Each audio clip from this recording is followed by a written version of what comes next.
Fellow Toastmasters, esteemed guests, good evening. It was almost time.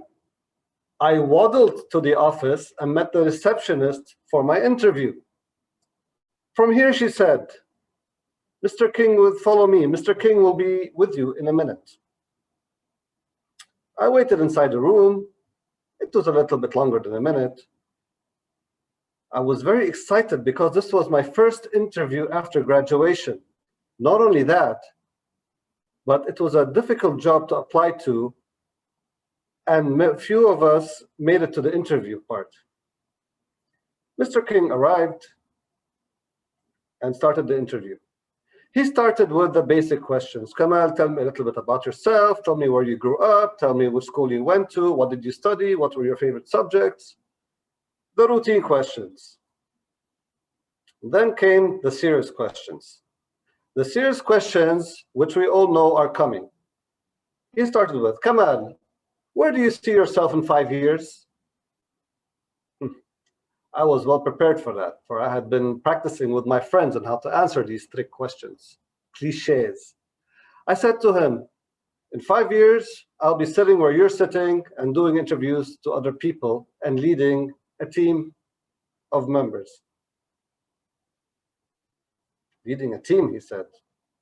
Tell me about your leadership skills. What experience in leadership do you have? Okay, I was prepared for the first part. I wasn't prepared for this follow-up question. I started to panic and I looked up onto the ceiling and I thought, Kamal, think. Think of school. Were you ever the first in class? No. Were you ever the popular student? No. Were you ever the one who used to arrange the parties in school? No. Were you the valedictorian during graduation? Again, no. What about university? Was I an honor student? No. Was I ever elected as a student representative? I didn't even run for student representative elections. Was I ever the president of a club? Again, no. And I looked at Mr. King with a blank face until my eureka moment came. And I said to him, when I was in elementary school, I was the goalkeeper of the school team. I thought, goalkeeper of the school team? Is that the best you could think of? You could have said something else. You could have made up a story of being a captain of an ice hockey team or something. Mr. King was not very impressed, but that did not matter. Although the interview didn't go that well, I still got the job, and I was very happy about that. But that happiness did not last very long. After 6 months of working, I was told to go home because I did not fit in very well with the other leaders in the company. I won't hide my disappointment. Of course, nobody likes to get kicked out of his first job after 6 months. That's not the ideal way to start a career. Yet there was a silver lining.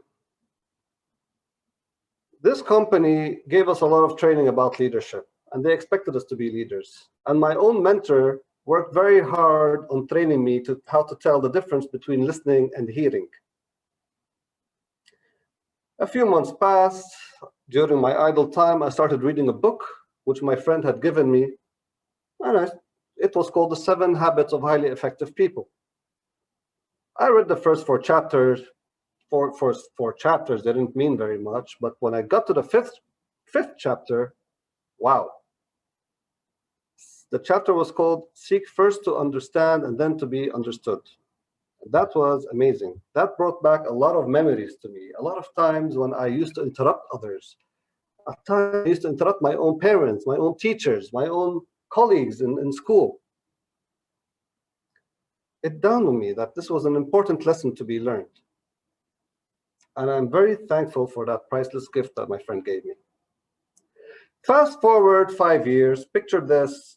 I'm in an oil and gas project in a construction site, a project engineer whose only responsibility is to make sure that the drawings are done on time.